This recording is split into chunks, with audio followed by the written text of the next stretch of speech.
Before this year ends, there are 5 things you must do, not just to prepare for 2026, but to dominate it. Because success never starts with a calendar, it starts with a decision. Most people wait for January to make resolutions, but champions make revolutions before the year even changes. The time to become better is not someday, it's now.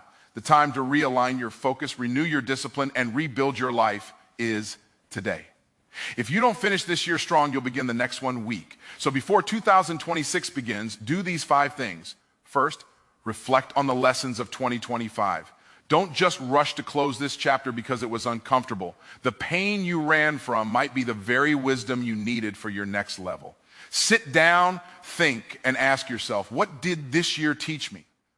Every setback was a classroom. Every delay was a teacher. Every disappointment carried a divine lesson if you're willing to learn. Most people repeat their mistakes because they never take the TI, to extract the meaning from their mess. Reflection turns experience into understanding. Understanding turns frustration into fuel. Before you chase new blessings, learn the language of the old ones. Don't waste the wisdom hidden in what went wrong. Second, forgive, release, and reset. You cannot carry bitterness into a year that's meant to bless you. You can't step into new opportunities while holding on to old offenses. Forgiveness is not saying what they did was right. It's saying, I refuse to let this wound run my life anymore. Some of you are still emotionally renting space to people who no longer belong in your story. Let it go. Release what hurt you. Forgive who left you. Detach from what drained you. The new version of you cannot live inside the pain of your old story. Before 2026 begins, reset your heart. A clear spirit sees clearer visions. A healed heart attracts higher opportunities. If you want a peaceful year, clean your emotional house now. Third, redefine your saint. Standards. Don't enter 2026 with the same tolerance for mediocrity you had this year. Elevate your code. Stop praying for a next level while living at your lowest standard. The gap between where you are and where you're going is not just about goals, it's about growth. You don't rise to your dreams, you fall to your standards. So raise them. Set a standard for how early you wake up, how you handle your money, how you speak about your future, and how you treat people. Excellence is not what you do once. It's who you become daily. Make a decision before the year ends. From this moment on, I will not live beneath what God placed within me. Fourth, discipline your environment. Because your atmosphere determines your attitude. You can't soar with eagles if you spend every day walking with pigeons. If your surroundings are full of distraction, you'll never experience direction. Look around. Your environment is either watering your faith or draining it. Create order where there's chaos. Fill your space with what fuels you. Guard your time. Guard your thoughts. Clean your room, clear your desk, organize your phone, and purify your energy. Before 2026 arrives, remove anything that's inconsistent with the life you're praying for. You can't grow in the same soil that keeps you small. Discipline your environment so your environment can develop your destiny. Fifth, decide what you're becoming. Stop waiting for life to tell you who you are. Identity doesn't come from the outside, it comes from intention. You don't stumble into greatness, you decide to become it. Who are you becoming in 2026? A leader, a visionary, a builder, a believer? Speak it before you see it. Become it before you receive it. Every transformation begins with a decision. Before 2026 begins, decide what you'll no longer tolerate, what you'll no longer delay, and who you'll no longer pretend to be. You were not born to blend in. You were born to stand out. Don't let another year catch you unsure of your identity. Decide, declare, and develop yourself accordingly. And finally, plant in faith, not in fear. Most people prepare for the future with anxiety. You must prepare with assurance. Faith doesn't wait for everything to be perfect before it begins. Faith acts while others hesitate. Faith moves while others doubt. Before the year ends, take bold, faithful action toward your next season. Start the business, write the book, rebuild the relationship, fix your finances, heal your mindset. Whatever it is, do it with faith, not fear. Fear delays destiny, but faith activates it. Don't let uncertainty make you passive. Let faith make you powerful. You may not know what 2026 holds, but you know who holds it. This is your moment to shift. This is your season to prepare. Don't let another December end without a plan, without clarity, without commitment. Reflection will give you wisdom. Forgiveness will give you peace. Higher standards will give you strength. A disciplined environment will give why. Focus. And faith will give you favor. Do these 5 things before 2026 begins. And watch the next year not just change your calendar, but change your character, your calling, and your capacity. The future doesn't belong to the lucky. It belongs to the prepared. So prepare now, because 2026 isn't waiting. Reflect on the lessons of 2025. Before you rush to chase what's next, pause and look back at what's already happened. Because life is not just about moving forward, it's about moving forward wiser.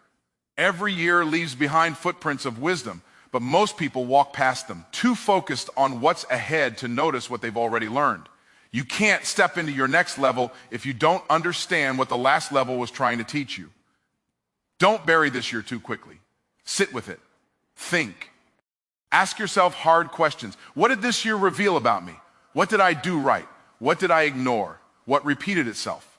What did I learn the hard way? Those answers are not punishments, they're preparation. Ebert said. Because truth is, every season comes to teach you something. Some years teach you how to win, others teach you how to withstand. Some years stretch your faith, others strengthen your focus. But every season, whether joyful or painful, carries a lesson designed to prepare you for your next. If 2025 was hard, it wasn't to destroy you, it was to develop you. If you lost people, if doors closed, if opportunities fell through, maybe it wasn't rejection, maybe it was redirection. Maybe God was pulling you away from what looked good so he could lead you toward what's truly great. The problem is, too many people rush through pain trying to escape it instead of reflecting through it to understand it. You can't grow from what you won't look at.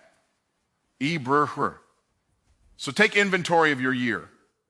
Think about the people who entered and the people who exited. Think about what inspired you and what drained you. Reflect on your moments of strength and the times you fell short. Don't condemn yourself. Correct yourself. There's power in honest reflection. When you review your decisions, you gain revelation. When you replay your setbacks, you find strategy. When you acknowledge your pain, you find purpose. Reflection is the mirror that turns your experience into elevation. The lesson might have come through failure, but the wisdom comes through reflection. Don't just say, I'm glad that's over. Say, what did I just learn? Because every storm leaves behind a seed of instruction. Every delay carries direction. Every mistake can be turned into momentum if you take the time to learn from it. Reflection is what separates those who repeat cycles from those who rewrite stories. Some people go through the same year over and over again because they never stop to ask why. Don't let that be you. Learn your lesson this time so you don't have to relive it next time. And remember this, 2025 wasn't meant to break you, it was meant to build your understanding. Everything you experienced, even the disappointments, was a divine classroom preparing you for promotion. God doesn't waste pain. He doesn't allow confusion without a cause. He doesn't let something leave your life unless he's making room for something greater. So reflect. Study your own growth. Find gratitude for how far you've come, even if you're not where you want to be yet. Because when you look back with wisdom, you move forward with power. The greatest advantage you can carry into 2026 is not money, not connections, not luck. It's understanding. And understanding only comes to those who take time to reflect. Hebrews, forgive, release, and reset. Before 2026 begins, you must clear the emotional weight that's been holding you hostage. You can't carry bitterness into a year that's meant to bless you. You can't walk into new doors with old wounds. Some of you have been praying for peace, but you're still holding on to pain. You're asking God to do something new while refusing to let go of what's anger serving you. Forgiveness isn't weakness. It's strength in its purest form, because forgiveness means you've decided your future is more valuable than your frustration. Holding on to what hurt you might feel justified, but it's also what's keeping you stuck. Unforgiveness doesn't imprison the person who wronged you. It imprisons you. Every time you replay the betrayal, rehearse the disappointment, or relive the loss, you anchor yourself to the past. That's why you feel heavy. That's why it's hard to move forward. You've chained yourself to what's behind you. The only way to get free is to forgive. Not because they deserve it, but because you do. You deserve peace. You deserve clarity. You deserve to step into 2026 without the residue of 2025 still clinging to your heart. Forgiveness doesn't mean forgetting what happened. It means remembering it without letting it poison you. It means looking at your scars and saying, I survived that and I learned from it. It means taking CK your power from the people and moments that once controlled your emotions. You can't receive what's next while still clutching what's gone. So release it. Release the anger. Release the disappointment. Release the need for closure. Some things you won't get an explanation for, and that's okay. Closure isn't always a conversation. Sometimes it's a decision. The moment you say, I'm done letting this define me, that's closure. The moment you stop chasing apologies that will never come, that's healing. When you release, you make room, because nothing new can grow in soil that's full of old roots. You have to pull out the weeds of resentment before you can plant the seeds of renewal. Your mind can't produce vision while it's crowded with vengeance. Your heart can't receive love while it's filled with regret. Let it go. Not because it was easy, but because you've decided that your destiny is worth more than your history. You don't reset your life by erasing the past. You reset it by refusing to stay there. Resetting means giving yourself permission to begin again. It's saying, yes, I've been hurt, but I'm still here. Yes, I've been broken, but I'm still breathing. Yes, I've lost some things, but I haven't lost my power to start over. You can't rewrite what happened, but you can redefine what it means. You can choose to see that betrayal as the push you needed to build boundaries. You can choose to see that rejection as protection. You can choose to see that heartbreak as the opening that led you back to yourself. That's what it means to reset. To turn your pain into purpose and your lessons into leverage. Forgive, release, and reset, not because it's easy, but because it's necessary. You can't live a blessed life with a bitter heart. You can't expect divine direction while holding on to human disappointment. The weight you're carrying is optional, and the moment you decide to put it down, you'll realize how light freedom feels. Don't drag your past into your promise. Clear your spirit before you cross into the next season, because the moment you forgive, heaven opens. The moment you release, peace returns. And the moment you reset, your future begins to breathe again. Redefine your standards before the next year begins. Make a decision that the old version of you will no longer set the limits for the new one. Most people don't fail because of a lack of talent or opportunity. They fail because their standards are too low. You can't expect extraordinary results while tolerating average habits. You can't pray for overflow while living on empty effort. The truth is, life doesn't give you what you wish for, it gives you what you settle for. And too many people have been settling for less.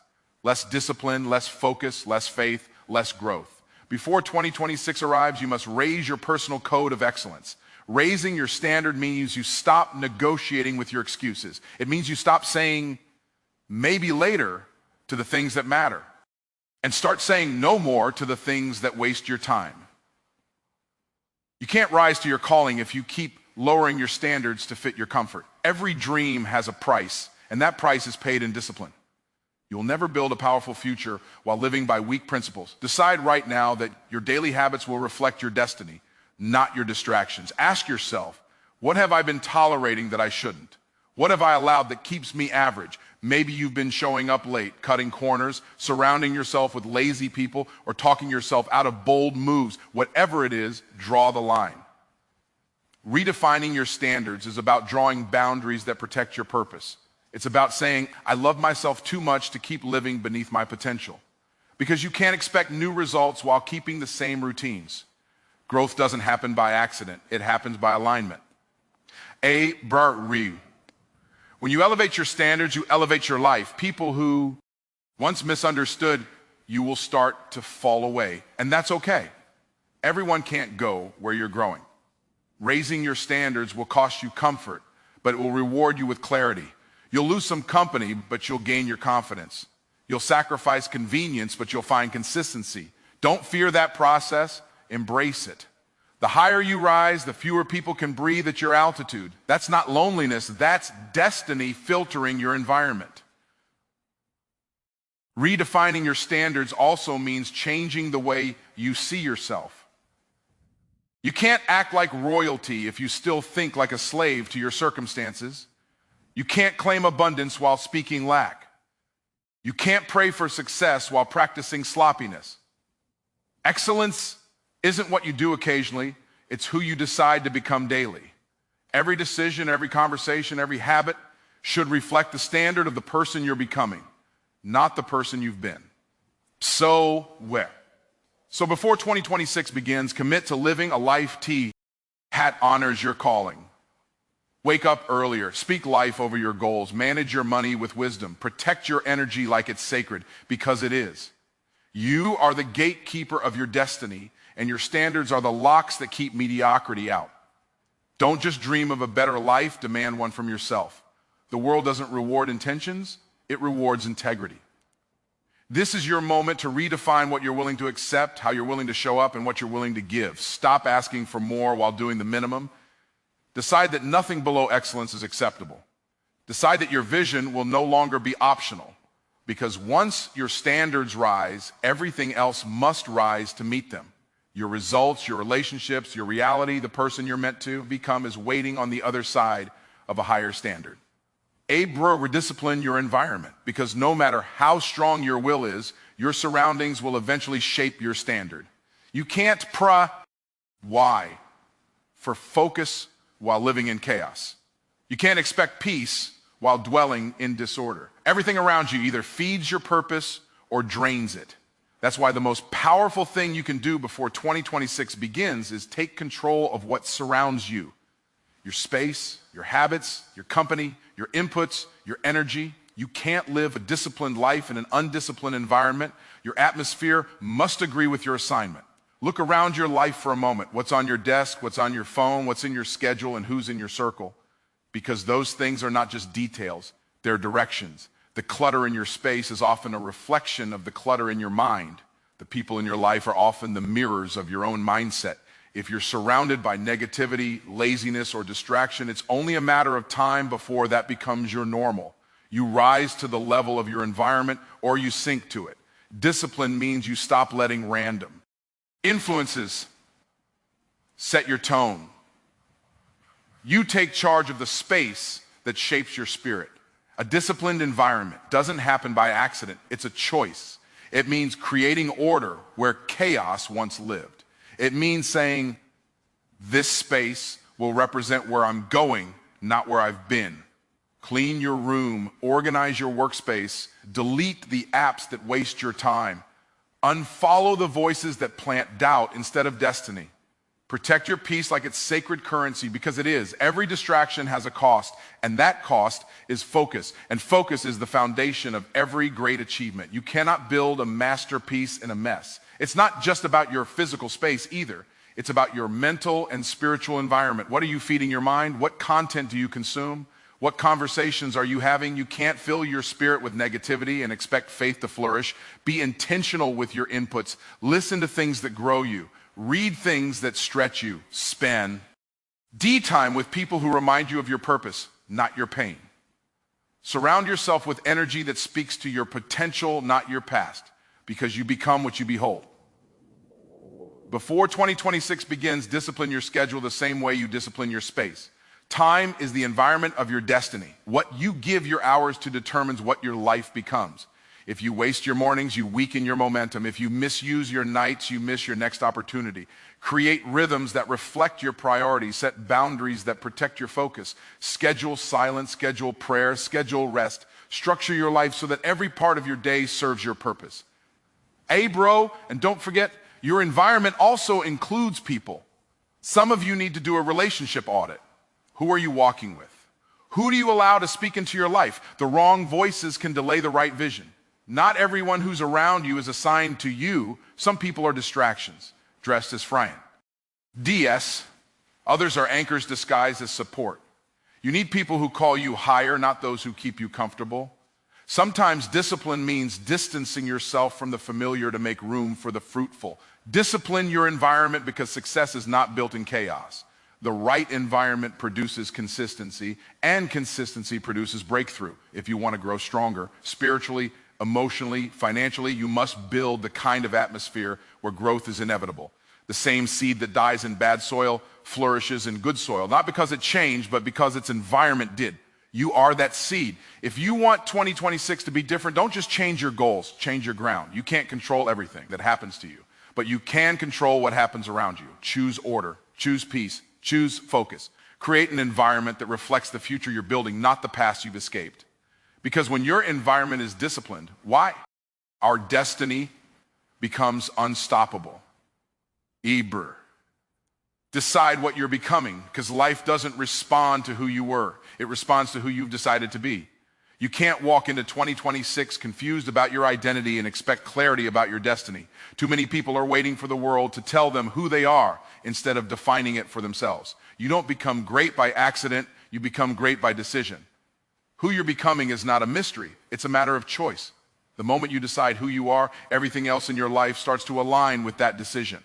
Before the next year begins, stop asking, what do I want to have? And start asking, who do I need to become? Because success doesn't come from doing more, it comes from being more. The external changes you're praying for will never manifest until your internal identity matches them. If you see yourself as limited, you'll act limited. If you see yourself as powerful, you'll act powerful. Identity determines acti. And action determines destiny. So the question is, who are you deciding to become before this year ends? A leader, a creator, a visionary, a servant, a disciplined builder of destiny? Whoever that person is, decide it now. You can't become what you refuse to claim. As long as you keep saying, one day, you'll stay trapped in the waiting room of your own potential. The future doesn't come to the hesitant. It comes to the decisive. Stop waiting for confidence to appear before you decide. Confidence grows after you decide. The moment you choose a direction, life begins to unfold in that direction. It's not about perfection, it's about permission. Giving yourself permission to become what God has already designed you to be. Deciding who you're becoming also means letting go of the identities that no longer serve you. You can't hold on to the old version of yourself and expect a new life to fit. The person who survived 2025 is not the same person who will thrive in 2026. Growth requires wires shedding. You have to release the mindsets that once protected you but now limit you. Maybe you've been living small to make others comfortable. Maybe you've been calling yourself realistic when you were really just afraid. Whatever it is, you must bury that old identity before it buries your purpose. When you decide what you're becoming, everything else becomes simpler. Your goals align, your habits shift, your energy gets focused. You stop chasing every distraction because you know what doesn't belong to the person you're becoming. If you've decided to be disciplined, laziness loses its appeal. If you've decided to be faithful, fear stops being persuasive. If you've decided to be excellent, excuses sound like noise. Your decision defines your direction. And understand this, becoming is not an event, it's a process. You don't wake up one day and magically transform. You wake up every day and commit to the transformation. The decision starts it, but the discipline sustains it. That's why it's so important to decide before 2026 begins. Because when the storms come, when the pressure builds, when the emotions shift, your decision will anchor you. You won't have to question what to do because you already know who you are. Before this year closes, look yourself in the mirror and say, this is who I'm becoming.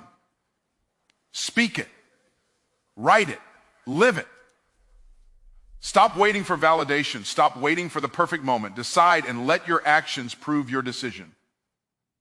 The world is shaped by people who made up their minds, people who said, no matter what happens, I'm becoming this version of me. You don't have to know how it will all work out. You just need to know who you're becoming in the process. Because when you know who you are, every challenge becomes a tool for refinement, not a reason for retreat. Decide what you're becoming. Not tomorrow, not next year, but now. Because indecision is the enemy of destiny. The universe can't deliver what you haven't defined. God won't promote confusion. Choose your identity with conviction. Live like it's already done. and watch how fast your environment, your energy, and your entire existence begin to rise to match that decision. The moment you decide who you are is the moment the world begins to adjust to make room for you. Plant in faith, not in fear, because the seeds sow right now will shape the harvest you walk into in 2026. Every action, every thought, every investment of time, energy, and effort is a seed, and how you plant it determines what it produces. Most people plant from a place of fear. They move because they're worried, not because they're certain. They prepare for what might go wrong instead of believing in what could go right. But faith and fear can't occupy the same soil. If you want your next season to be fruitful, you must plant with faith as your foundation. Faith doesn't mean you have all the answers. Faith means you trust the one who does. Faith means you move even when outcome isn't visible. Faith says, even if I can't see the full staircase, I'm going to take the first step. Fear waits for proof before it moves. Faith moves and becomes the proof. You've got to understand, if you wait for perfect timing, you'll wait forever. If you wait until you feel ready, you'll never begin. The people who build great things, who rise, who transform their lives, they don't move because everything makes sense. They move because they've decided to believe before they see. Before 2026 begins, ask yourself, am I planting with fear or with faith? Fear says, what if I fail? Faith says, what if I fly? Fear says, what if they reject me? Faith says, if they do, I'll still rise. Fear says, what if this doesn't work? Faith says, even if it doesn't work the way I planned, it will work for my good. That's the difference. Fear focuses on the obstacle. Faith focuses on the outcome. Fear magnifies the problem. Faith magnifies the promise. And whatever you magnify becomes your master. Planting in faith means taking bold action even when you don't see results yet. The farmer doesn't plant seeds and then dig them up the next day to see if they're growing. He plants, waters, waits, and believes. Some of you have planted good seeds. You've worked hard, you've prayed, you've served, you've grown. But because you haven't seen the fruit yet, you're starting to doubt. Don't. The roots are developing even when the surface looks silent. Just because it's not visible doesn't mean it's not happening. Faith is knowing that progress is being made even when proof isn't visible.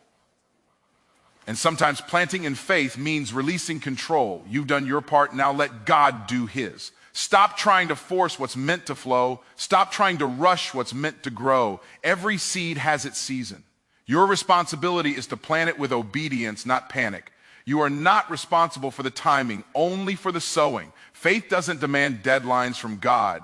It trusts his design. Ibrahir will always whisper reasons to delay. It'll say, you don't have enough money, you don't have the right connections, you're not ready. But faith answers, I have enough to start, and what I lack will meet me on the way.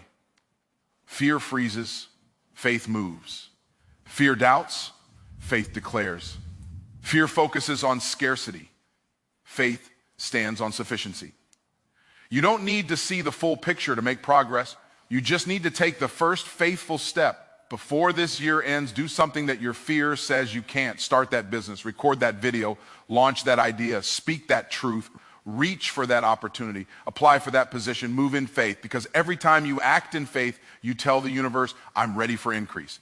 Every time you obey the inner push of purpose instead of the outer pressure of fear, heaven takes notice. And when heaven sees faith, doors open that fear could never touch. Faith doesn't mean you won't feel fear. It means you refuse to eat fear, make your decisions. You might still feel nervous, uncertain, unqualified. That's okay. Move anyway. Speak anyway. Build anyway. Faith isn't the absence of fear. It's the dominance of belief over fear. It's when your conviction gets louder than your caution. It's when you trust that if God brought you this far, he won't abandon you now. Plant in faith, not in fear, because whatever seed you sow in this season will determine what grows in the next one. Don't plant small because you're scared of failure. Don't bury your dreams because you're afraid of criticism. Don't shrink your vision because others can't see it. The size of your harvest will always match the size of your faith. So plant big, dream bold, move forward like it's already done. Because faith doesn't wait for the new year to start. It creates the new year before it begins. And when you plant in faith, your harvest will always come, pressed down, shaken together, and running over. As this year comes to an end, remember, 2026 won't change your life unless you do. The clock doesn't create transformation. Your choices do. You can cross into a new year and still carry the same mindset, the same habits, the same fears, and the same pain. Or you can decide right now that this next season will not look like the last one. Before 2026 begins, reflect on what 2025 taught you. Forgive who hurt you and release what no longer belongs in your life. Redefine your standards so your life rises to meet your potential. Discipline your environment so your focus stays strong. Decide what you're becoming so your direction stays clear. And plant every seed in faith, not in fear, so your future grows from conviction, not anxiety. Everything you've been through this year wasn't random, it was refinement. Every challenge was shaping the version of you that 2026 requires. You are being prepared, not punished. You are being positioned, not passed over. The next season of your life is waiting for your alignment, not your arrival. You don't need a new year. You need a new level of awareness, faith, and discipline. So as the calendar turns, make this declaration. I will not enter 2026 the same way I entered 2025. I will walk into this new season with wisdom, with clarity, with peace, and with purpose. The old you was built for survival. The new you is built for significance. Step into your next season with vision, not fear, with excellence, not excuses, with faith, not doubt. Because when you prepare before the year begins to prepare blessings for you. This is your moment to rise, to reset, and to rebuild. The next chapter of your life is not waiting for the clock to strike midnight. It's waiting for you to decide. Do these 5 things before 2026 begins, and when the new year comes, it won't just be a change in date. It will be a change in destiny.